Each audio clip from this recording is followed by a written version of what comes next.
నమస్తే అండి. నా పేరు రాజేష్ లక్కీ శెట్టి. నేను రాజేష్ ఫైనాన్షియల్ సర్వీసెస్ నడుపుతున్నాను అనంతపూర్లో. నేను 30 ఇయర్స్ నుంచి ఫైనాన్షియల్ మార్కెట్స్ రిలేటెడ్ యాక్టివిటీస్లో నేను వర్క్ చేశాను. 1994 నుండి 2024 దాకా నేను ఈ మార్కెట్లో ఉన్నాను. ఒకప్పుడు నేను మోతీలాల్ ఓస్వాల్ ఫైనాన్షియల్ సర్వీసెస్లో వైస్ ప్రెసిడెంట్గా వర్క్ చేశాను. సో ఇవాళ నేను కవర్ చేయబోయే టాపిక్ పర్సనల్ ఫైనాన్షియల్ ప్లానింగ్. ఎందుకంటే అనంతపూర్ లాంటి చిన్న లొకేషన్స్లో పర్సనల్ ఫైనాన్షియల్ ప్లానింగ్ గురించి అవగాహన తక్కువ ఉంది. సో దీన్ని నేను స్ప్రెడ్ చేయడానికి నా వంతు కృషి నేను చేయాలని ఈ వీడియో స్టార్ట్ చేశాను.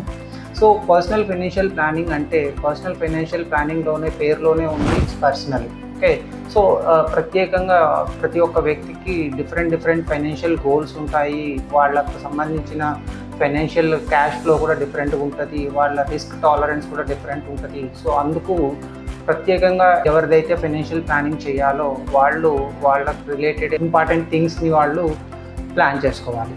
సో ఇందులో ముఖ్యంగా ప్లానింగ్ అంటే మన ఫ్యూచర్ని ఇప్పుడు ప్రజెంట్ తీసుకొని వచ్చి అక్కడ ఏమన్నా మనం కరెక్ట్ చేయగలమా అనేది ప్లానింగ్. అంటే ఫ్యూచర్లో నేను అచీవ్ ఏమన్నా చేయాలి అనుకుంటే వాటికి ఇవాల్టి నుంచి నేను ఏం చేయాలి అనేది ప్లానింగ్.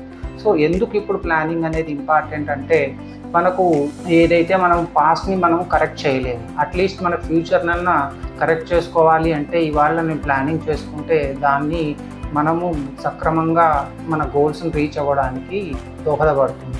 సో ఫైనాన్షియల్ ప్లానింగ్లో ముఖ్యంగా 3 ఘట్టాలు ఉంటాయి. ఒకటి గోల్ ఐడెంటిఫికేషన్, నాకు ఫ్యూచర్లో నేను ఏమేమి గోల్స్ అచీవ్ అవ్వాలి.